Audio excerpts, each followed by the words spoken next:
Next کیا ہے سائی. تو سائی کی جو مشروعیت ہے اس کو ہم نے دیکھ لیا. اماں ہاجرہ کی طرف اس کی نسبت ہے کہ وہ حضرت اسماعیل علیہ السلام کے لیے پانی تلاش کرنے کے لیے صفا اور مروہ کے اوپر چڑھ کے اور ان دونوں کے درمیان انہوں نے 7 چکر لگائے تھے. خیر بہرحال اس میں یہ روایتیں ہیں، اس کا ترجمہ وغیرہ دیکھ لیں، تفصیلی روایتیں. حکم کیا ہے سائی کا؟ طواف کے ساتھ سائی بھی ہے، ٹھیک ہے. طواف کے بعد پھر دوسرا کیا ہے؟ سائی ہے. جب آپ آتے ہیں نا عمرہ کے لیے تو احرام باندھ کے آتے ہیں، احرام کے بعد آپ طواف کرتے ہیں، طواف کے بعد آپ سائی کرتے ہیں. تو اس لیے طواف کے بعد وہ سائی کے احکامات لے کے آئے.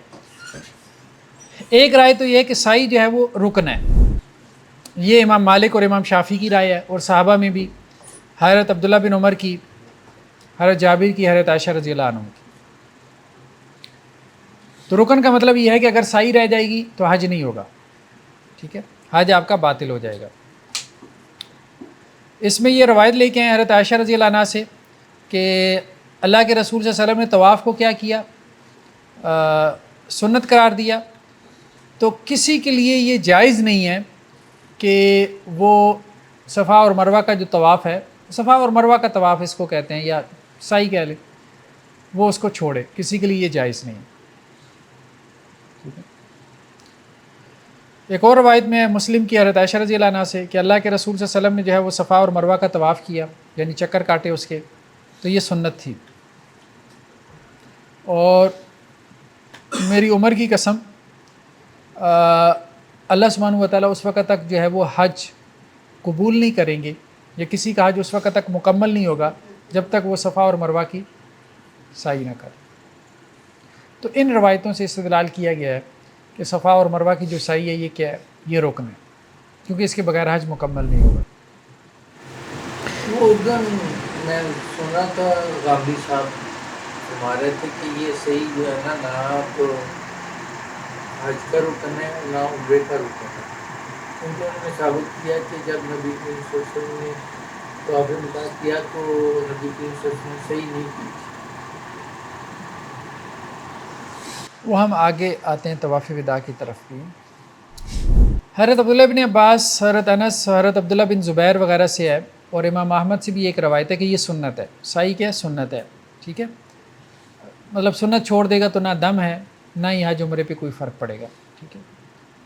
تیسرا قول کیا ہے کہ سائی جو ہے نا، انہوں نے استدلال کیا اس کے اوپر، یہ قرآن کی آیت سے، فلا جناح علیہ ان یطوف بہما، کہ اس پہ کوئی حرج نہیں ہے، کوئی گناہ نہیں ہے اگر وہ سائی کر لے. تو وہ کہتے ہیں حرج نہیں ہے، گناہ نہیں ہے، تو اس کا مطلب یہ ہے کہ یہ الاؤڈ ہے، اس درجے کی چیز ہے.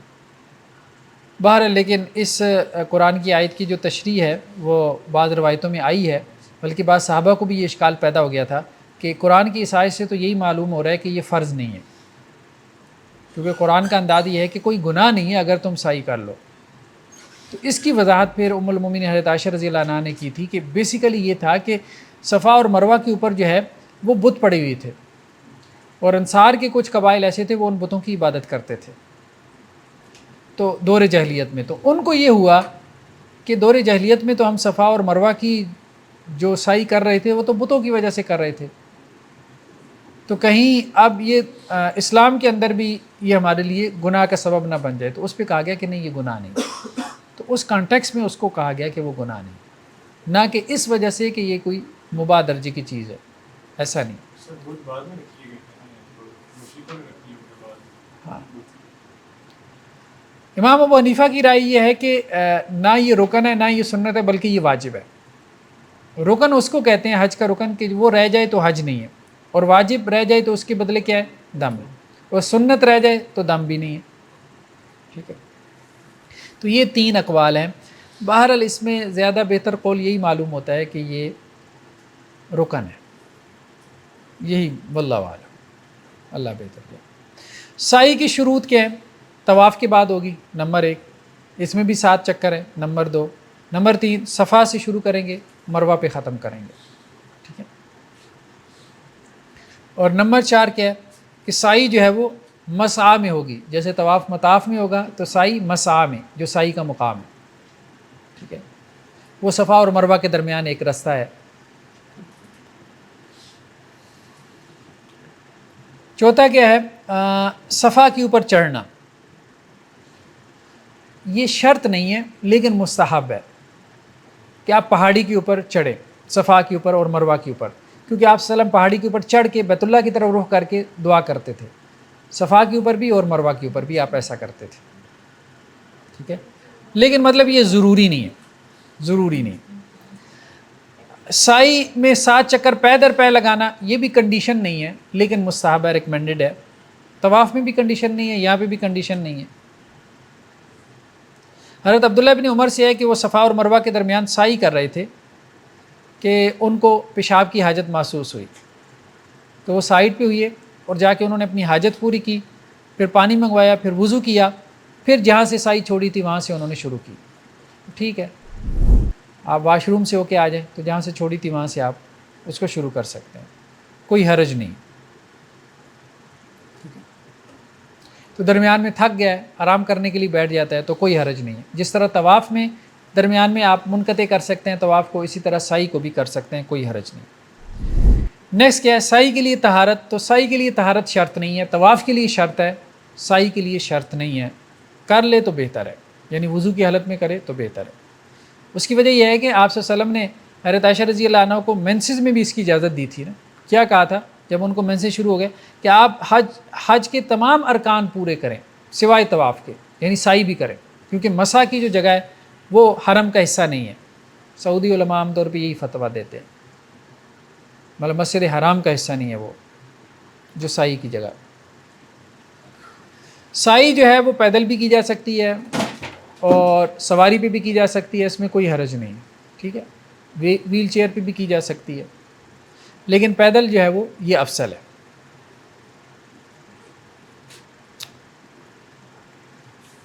حضرت عبداللہ ابن عباس سے ہے کہ کسی نے ان کو کہا کہ جی مجھے یہ خبر دی گئی ہے کہ جو سائی ہے یہ سواری کے ساتھ کرنا یہ سنت ہے، یعنی آپ صلی اللہ علیہ وسلم نے سوار ہو کے سائی کی تھی. تو حضرت عبداللہ بن عباس نے اسے کہا کہ دیکھو جو لوگ یہ کہہ رہے ہیں نا، تو ایک بات وہ سچ کہہ رہے ہیں اور ایک جھوٹ بول رہے ہیں. یہ جو کہہ رہے ہیں نا کہ یہ سنت ہے، یہ بات ان کی سچی ہے، لیکن ساتھ میں یہ بات چھپا رہے ہیں کہ اللہ کے رسول نے سواری پہ کیوں سائی کی. آپ صلی اللہ علیہ وسلم نے اس لیے کی کہ آپ کے اوپر جو ہے وہ اکٹھ ہو گیا تھا، تو آپ نے ازدحام سے بچنے کے لیے، ہجوم سے بچنے کے لیے جو ہے وہ سواری کے اوپر سائی کی، جبکہ پیدل جو ہے وہ سائی کرنا یہ افضل ہے. بات چھپانے کو بھی جھوٹ کا، ہاں بات چھپانے کو بھی انہوں نے جھوٹ کہا، ایسے ہی. اور وہ درمیان میں جو 2 نشان لگی ہیں وہاں پہ سائی کے درمیان کہ وہاں تھوڑا سا تیز چلنا ہے، ٹھیک ہے، تو ان 2 نشانوں کے درمیان جو ہے وہ رمل کرنا ہے، یعنی تھوڑا سا تیز چلنا ہے. تو یہ بات بھی ہمیں حدیث سے ملتی ہے.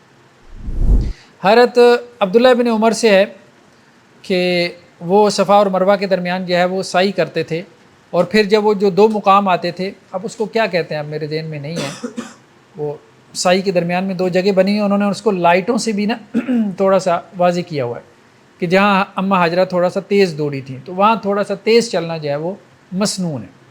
تو حضرت عبداللہ بن عمر جب سعی کر رہے ہوتے تھے تو وہ یہ کہتے تھے کہ میں نے اللہ کے رسول صلی اللہ علیہ وسلم کو دیکھا کہ آپ نارمل بھی چلے ہیں اور آپ تیز بھی دوڑیں، تو دونوں طرح سے درست ہے. یعنی وہاں اگر کوئی بندہ کسی کا وزن زیادہ ہے تو ضروری نہیں کہ وہ پھر تیز چلے، اپنے آپ کو مشقت میں ڈالے. جو تیز چل سکتا ہے اس جگہ سائی کے درمیان میں، جو درمیان میں جو 2 نشان ہیں تو وہ تیز چل لے، جو نہیں چل سکتا تو اس میں کوئی حرج نہیں.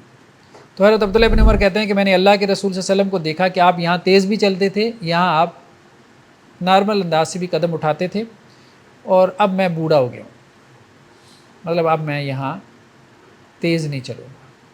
اگرچہ پریفرڈ مستحب یہ ہے کہ یہاں ان 2 نشانوں کے درمیان بندہ تیز چلے، اور یہ جو تیز چلنا ہے یہ بھی عورتوں کے لیے نہیں، مردوں کے لیے.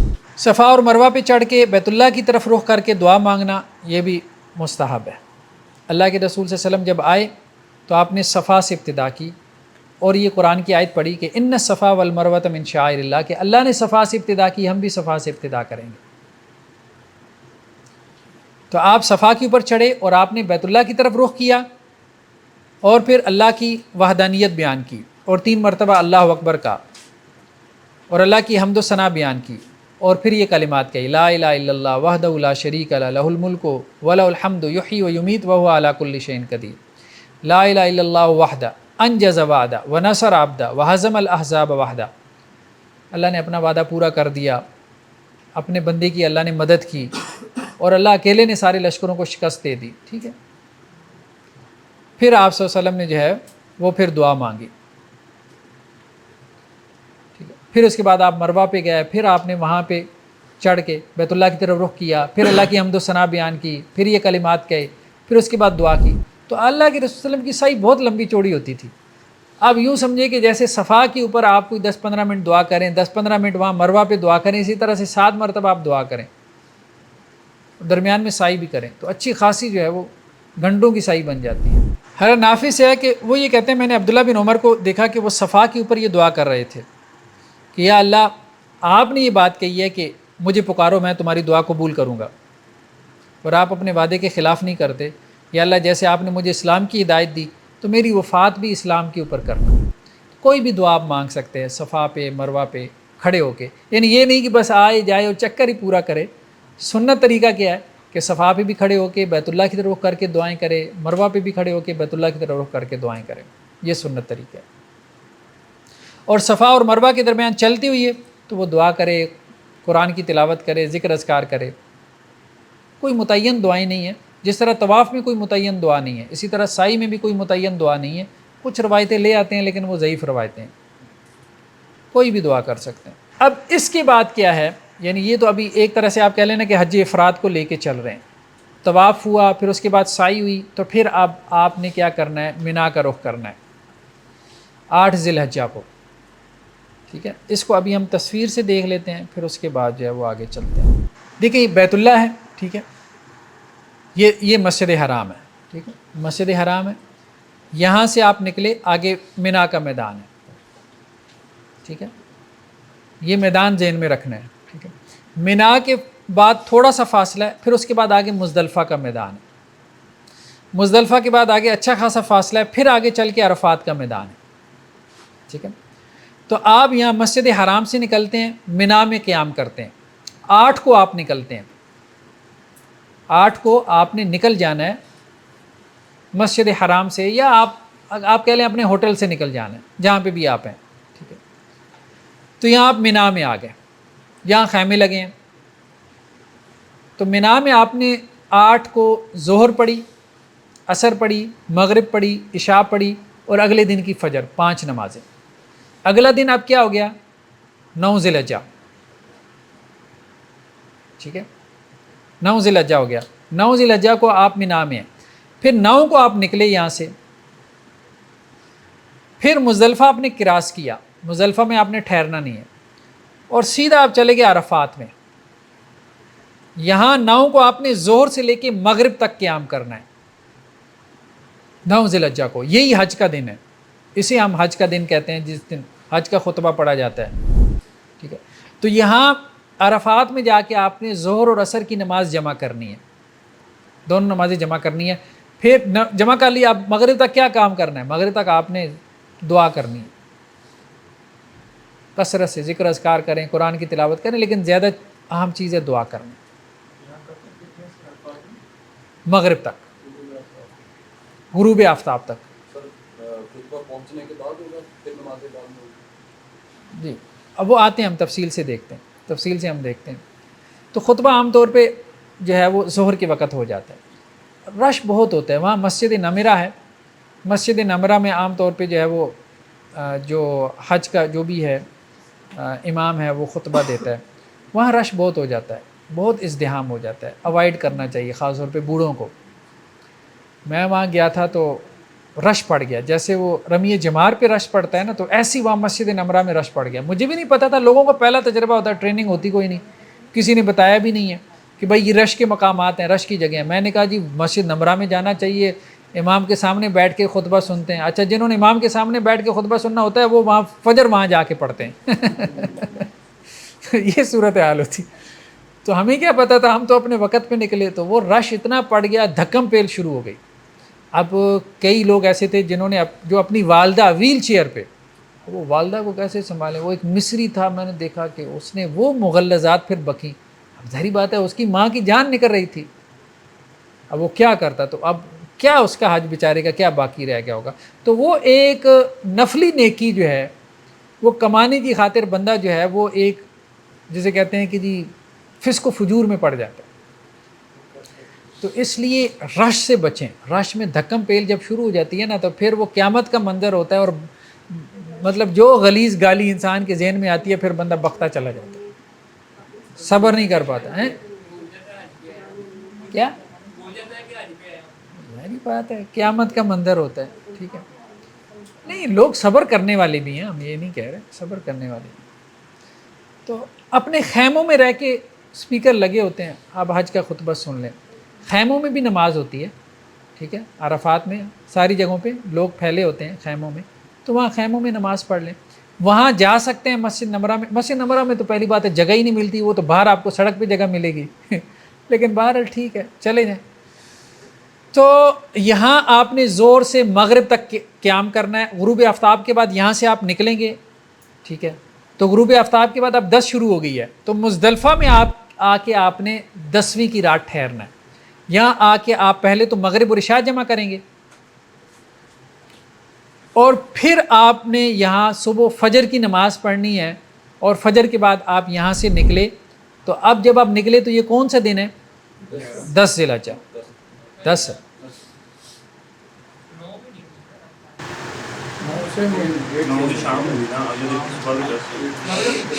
شام کو ڈیٹ چینج ہوتے رہتی ہے. ہاں مغرب کے بعد 10ویں شروع ہو گئی نا. 9 اور 10 دونوں میں عصر اور مغرب اکٹھی پڑھی جا رہی ہے. 9 سے حج اور 10 سے حج، ہاں ان دونوں میں عصر مغرب. نہیں 9 میں تو دیکھیں نا، عرفات میں آپ نے ظہر اور عصر جمع کی. ظہر اور عصر آپ نے عرفات میں جمع کی، اور عرفات میں آپ نے قیام کیا مغرب تک. مغرب آپ نے یہاں نہیں پڑھنی عرفات میں. مغرب میں جیسے ہی غروب آفتاب ہوا آپ یہاں سے نکل گئے، یہاں سے آپ پیدل ہی نکل جائیں، مزدلفہ واپس آ جائیں، اور رات آپ نے مزدلفہ میں گزارنی ہے. اور مزدلفہ آتی ہے آپ رات 10 پہ 11 بجے پہنچیں، آپ مغرب اور عشاء جمع کر لیں. مزدلفہ عرفات کوئی 8-9 کلومیٹر ہوگا. اچھا وہاں مکمل نماز پڑھنی پڑے گی یا قصر؟ آتے ہیں ہم اس کی طرف. مزدلفہ میں آپ نے مغرب اور عشاء جمع کی، اور آپ نے یہاں رات گزارنی ہے. صبح فجر پڑھ کے آپ مزدلفہ سے نکلے، یعنی 10ویں کی تاریخ ہو گئی. واپس آپ آ گئے مینا میں. مینا کے آپ کے پہلے ہی خیمے لگے ہیں. ٹھیک ہے، تو مینا میں آ کے آپ نے یہاں پہ پہلا کام کیا کرنا ہے؟ رمی جمار، جمرہ عقبہ کہتے ہیں، بڑا جو ایک ستون ہے اس کو آپ نے رمی کرنی ہے. 7 کنکر مارنے ہیں. وہ 7 کنکر آپ نے مزدلفہ سے چن لینے ہیں، چنے کے دانے کے برابر. ٹھیک ہے، وہ جا کے آپ نے کہیں اور سے بھی چن سکتے ہیں، مطلب لازم شرط نہیں ہے، لیکن مستحب ہے کہ مزدلفہ سے چن لینا ہے. مینا میں جا کے آپ نے 7 کنکر مارے، جیسے رمی جمار کہتے ہیں. پہلا کام 10ویں کو آپ نے کیا رمی جمار. اس کے بعد پھر آپ کی قربانی ہونی ہے. قربانی کا ویٹ کریں. قربانی ہو گئی، آپ کو اطلاع مل گئی. ٹھیک ہے، پھر اس کے بعد تیسرا کام آپ نے کرنا ہے حلق، یعنی سر منڈوانا، یا تقصیر بھی جائز ہے کہ اپنے ایک انگلی کا یہ پورا ہوتا ہے نا، اس کے برابر جو ہے وہ بال وہ کاٹ لینا. یا عورتوں کے لیے تو تقصیر ہی ہے، کتنے بال جو ہے وہ اپنے نیچے سے کاٹ لیں. چوتھا کام پھر جو ہے وہ طواف افاضہ ہے. ٹھیک ہے، جسے طواف زیارت بھی کہتے ہیں. یہ بھی حج کا رکن ہے. یہ بھی اس دن کر لیں تو بہتر ہے، نہیں تو آپ اگلے دن کر لیں یا اس سے اگلے دن کر لیں. ہاں مینا میں آپ نے حل کروا لیا. ٹھیک ہے، آپ نے رمی جمار کی، قربانی ہو گئی، پھر حل کر لیا. حل کرنے کے بعد آپ اپنا احرام کھول دیتے ہیں. اس کو کہتے ہیں تحلل اول. احرام کی پابندیاں آپ کی ختم ہو گئیں سوائے ایک پابندی کے. ٹھیک ہے، باقی ساری پابندیاں ختم ہو گئیں. بیوی کے ساتھ تعلق والی پابندی ابھی تک باقی ہے. باقی جو احرام کی ناخن کاٹنا، بال کاٹنا، وہ تو دیکھیں نا، بال کاٹنے کے بعد ہی آپ احرام کھولیں. ٹھیک ہے، تو پابندیاں ختم ہو گئیں. تو احرام کھول دیا. اب اس کے بعد آپ اپنے کیجول ڈریس میں آ گئے. پھر آپ نے طواف افاضہ کرنا ہے. یہ چوتھا کام ہے 10ویں والا. اگر یہ چوتھا کام نہ ہو سکے، بندہ تھک جاتا ہے بہت رش ہوتا ہے، ہر بندے کا دل ہوتا ہے کہ آج ہی کروں ٹھیک ہے، تو پھر اگلے دن کر لے یا اس سے اگلے دن کر لے، کوئی حرج نہیں۔ پھر اس کے بعد مینا میں آپ نے 11 12 2 دن یا اگر 13 بھی ملا لیں، 3 دن ٹھہریں تو زیادہ بہتر ہے۔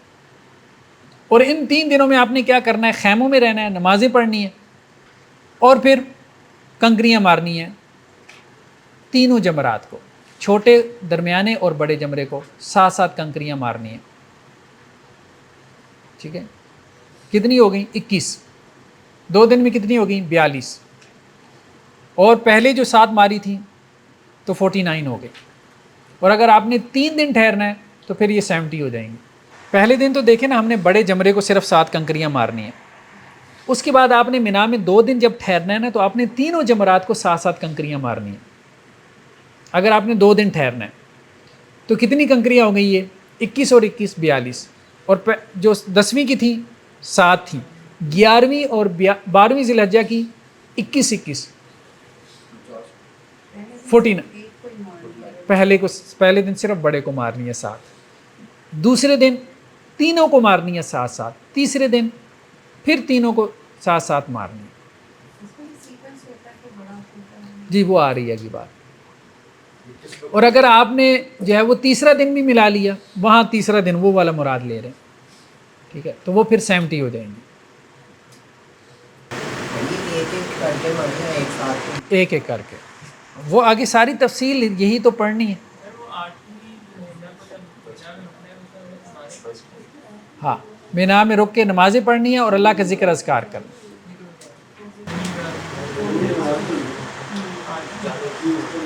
تو 8 کو آپ یوں سمجھے، 8 کو حج شروع ہوتا ہے اور 12 کو ختم ہو جاتا ہے۔ 8 9 10 11 اور 12 5 دن ہے، یا 13 بھی ملا لیں تو 6 دن کا حج ہے۔ اب ہم آتے ہیں کتاب کی طرف۔ التوجہ الی منا، یعنی اب آپ نے طواف کر لیا، یعنی احرام باندھا، پھر طواف کیا، پھر اس کے بعد آپ نے سعی کی، پھر اس کے بعد اب آپ مینا کی طرف متوجہ ہو گئے۔ اس کو یوم ترویہ کہتے ہیں، 8 ذی الحجہ کو یوم ترویہ کہتے ہیں۔ اگر تو حج قران ہے یا حج افراد ہے، ٹھیک ہے، تو اس نے تو پہلے سے ہی احرام باندھا ہوا ہے حج قران میں یا حج افراد میں، ٹھیک ہے۔ اور اگر حج تمتع ہے تو پھر وہ احرام باندھے گا، کیونکہ اس نے عمرہ کر کے احرام کھول دیا تھا، تو اب دوبارہ اس نے احرام باندھنا ہے۔ اور جہاں سے مطلب جہاں اس کا قیام ہے وہاں سے وہ احرام باندھے گا۔ اور کرنا کیا ہے؟ کثرت سے دعا اور تلبیہ کہنا ہے۔ مینا کی طرف جب جا رہا ہو اور مینا میں بھی کثرت سے تلبیہ اور دعا کہ۔ تو مینا میں اس نے ظہر کی نماز پڑھی، عصر پڑھی، مغرب اور عشاء، اور رات وہاں گزاری، ٹھیک ہے۔ اور 9ویں کو جب تک سورج طلوع نہ ہو جائے فجر پڑے گا، اور جب تک سورج طلوع نہیں ہوگا اس وقت تک وہ مینا نہیں چھوڑے گا۔ سورج طلوع ہو اس کے بعد وہ مینا سے نکلے گا، کیونکہ آپ صلی اللہ علیہ وسلم سورج طلوع ہونے کے بعد مینا سے نکلے، اور اگر سورج طلوع ہونے سے پہلے نکل جائے تو اس نے ایک سنت چھوڑی ہے، کوئی دم وم نہیں، ٹھیک ہے۔ سر انتظامی امور کی وجہ سے یہ رات کی بڑی وجہ سے پہلے سے شروع کر لیتے ہیں، ہاں کوئی حرج، ہاں کوئی حرج نہیں۔ یہ دیکھیں، یہ کہتے ہیں کہ جی حضرت عائشہ رضی اللہ عنہ جو ہے یوم ترویہ کو مکہ سے کب نکلتی تھی؟ جب رات کا 1/3 حصہ گزر جاتا تھا۔ یعنی اگر کوئی لیٹ جائے مینا میں سنت کیا ہے کہ آپ نے 8 ذی الحجہ کو ظہر پڑھنی ہے، لیکن کوئی مکہ سے نکلا، اس نے ظہر بھی نہیں مینا میں پڑھی، عصر بھی نہیں پڑھی، مغرب نہیں پڑھی، عشاء بھی نہیں پڑھی، عشاء کے بعد جو ہے وہ مینا میں پہنچا ہے، تو کوئی دم ہے؟ کوئی دم نہیں ہے۔ جیسے یہاں سے کوئی لیٹ ہو گیا، مثال کے طور پہ کوئی لیٹ ہو گیا حج کے لیے، فلائٹ لیٹ ہو گئی، آخری دنوں میں فلائٹ تھی، تو جب وہاں پہنچا ہے تو وہاں پہنچا ہے، ایک سنت اس کی رہ گئی ہے، یہی ہم کہیں گے۔ تو یعنی لیٹ کسی عذر کی وجہ سے مینا میں جائے تو کوئی حرج نہیں۔ اچھا، اگر پہلے پہنچ جائے مینا میں، ظہر سے پہلے پہنچ جائے، رش سے بچنے کے لیے کہ سارے لوگ ایک ہی وقت پہ نکلے گا مجمع، تو اس میں بھی کوئی حرج نہیں۔ یہ کہتے ہیں حضرت حسن بصری سے ہے کہ وہ مینا میں نکل جاتے تھے یوم ترویہ سے 1 یا 2 دن پہلے جواز ہے، مطلب اس کا سنت نہیں ہے، آپ یوں کہیں کہ سنت نہیں ہے، سنت یہی ہے، لیکن بعض اوقات جو ہے نا وہ رش سے بچنے کے لیے کچھ لوگ کرتے ہیں پہلے چلے جاتے ہیں، فجر کے وقت چلے جاتے ہیں 8 کو، تو کوئی حرج نہیں ہے، مطلب کوئی امام مالک نے اگرچہ اس کو مکروہ قرار دیا ہے، لیکن عام طور پہ ائمہ کا فتویٰ یہی ہے کہ حرج نہیں ہے۔ لیکن سر آج کل تو معلم کی مرضی ہے نا، اپنی مرضی سے آپ جا نہیں سکتے۔ ہاں آج کل تو معلم ٹرانسپورٹ کرے گا آپ نے ویسے ایسا ہی ہے، صحیح بات، ایسا ہی ہے۔ اچھا مینا میں اب آپ پہنچ گئے، اس کے بعد اب آپ نے عرفات کی طرف جانا ہے، ٹھیک ہے، کب؟ 9 کو، یعنی 8 کو آپ مینا میں پہنچے، زور کے وقت زور پڑی، عصر، مغرب، عشاء اور 9ویں کی فجر پڑی، پھر 9ویں کو سورج طلوع ہونے کے بعد اب آپ عرفات کی طرف چل پڑے، ٹھیک ہے۔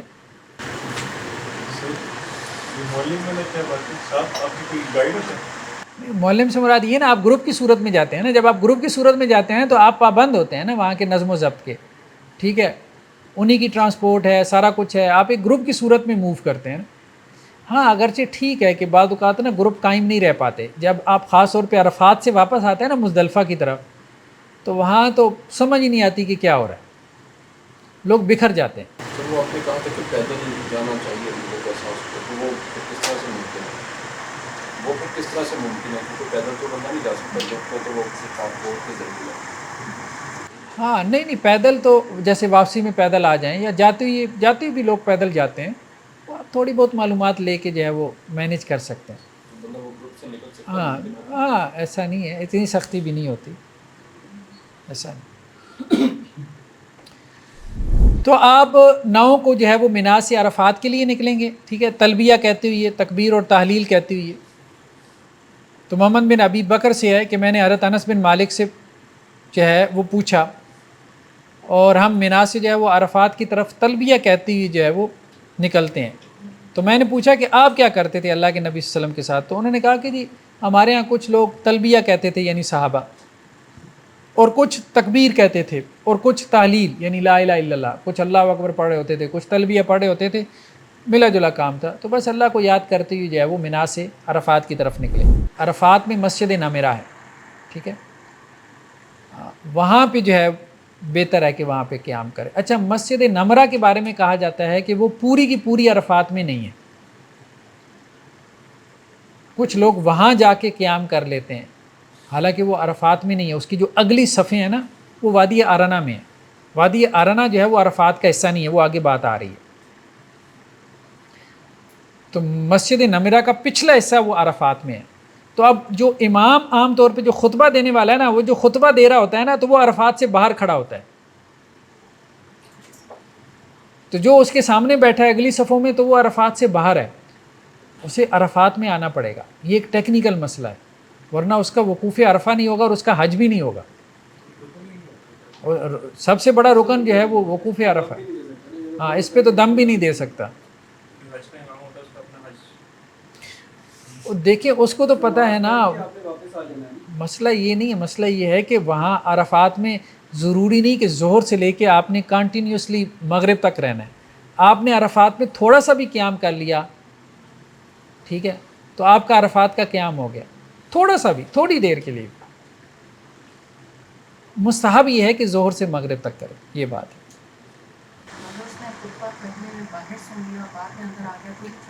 ہاں کوئی حرج نہیں، تھوڑا سا بھی کیا وقوف بعرفہ۔ پہلی بات کیا ہے کہ یوم عرفہ کی فضیلت، یوم عرفہ کی فضیلت میں کافی زیادہ جو ہے وہ روایتیں ہمیں ملتی ہیں۔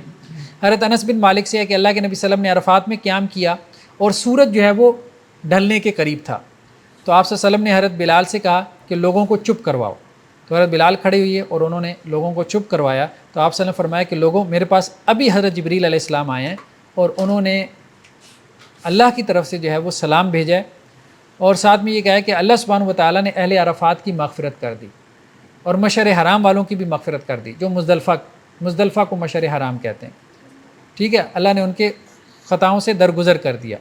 تو حضرت عمر رضی اللہ عنہ کھڑے ہو گئے کہ اللہ کے رسول صلی اللہ علیہ وسلم کیا یہ ہمارے لیے خاص ہے؟ تو آپ صلی اللہ علیہ وسلم فرمائے نہیں، قیامت تک کے لیے۔ تو اہل عرفات کی اللہ تعالیٰ مغفرت فرماتے ہیں اور مزدلفہ والوں کی بھی مغفرت فرماتے ہیں، یہ ہمیں حدیث میں ملتا ہے۔ حضرت عائشہ رضی اللہ عنہ سے ہے کہ عرفات کا دن وہ ہے کہ جس دن اللہ تعالیٰ سب سے زیادہ گردنیں جہنم سے آزاد کرتے ہیں. عرفات والے دن بہت سارے لوگوں کو جہنم سے آزاد کیا جاتا ہے، یعنی جن کے حق میں جہنم واجب ہو چکی ہوتی ہے وہ دعا اور استغفار کرتے ہیں اور اللہ تعالیٰ ان کو معاف کر دیتے ہیں. یہ مراد ہے.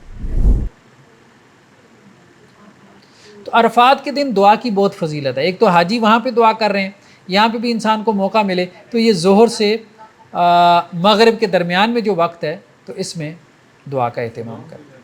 جی مطلب جو ان کا ہے بہتر ہے. ان کا جو 9 ہے، ہمارا تو 8 ہوگا، بہتر ہے ذرا ان کے ساتھ شامل ہو جائے. واللہ عالم بالصواب. ٹائم سے وہی جو ٹائم عرفات کا ہے. ہمارا ان کا کوئی زیادہ فرق نہیں ہے، 2 گھنٹوں کا فرق ہے. عصر سے مغرب کر لیں.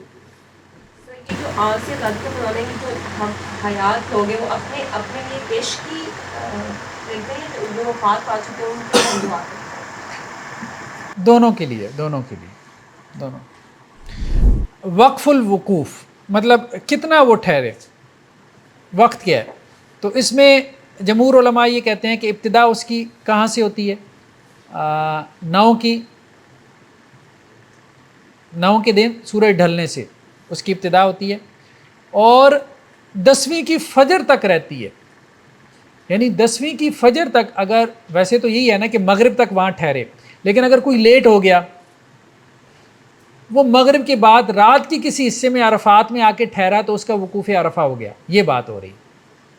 تو وقوف عرفہ سے کیا مراد ہے؟ وقوف عرفہ سے مراد یہ ہے کہ تھوڑا سا وقت عرفات کے میدان میں کھڑے بیٹھے سوئے لیٹے چلتے پھرتے یہاں تک کہ گزر جائے عرفات میں چل کے گزر گیا تو یہ بھی وقوف عرفہ ہو گیا. یعنی عرفات میں اس نے پہنچنا ہے، بس یہ کہتے ہیں کہ اس کو قدم لگانا ہے اس نے، اس سے وقوف عرفہ پورا ہو جائے گا. یہ بھی سننے میں ہے کہ بندوں کو پتھر پھینک دے ہیلی کاپٹر سے ملتا ہے. کہاں سے؟ ہیلی کاپٹر پتھر پھینک دیتا ہے ہیلی کاپٹر سے. نہیں.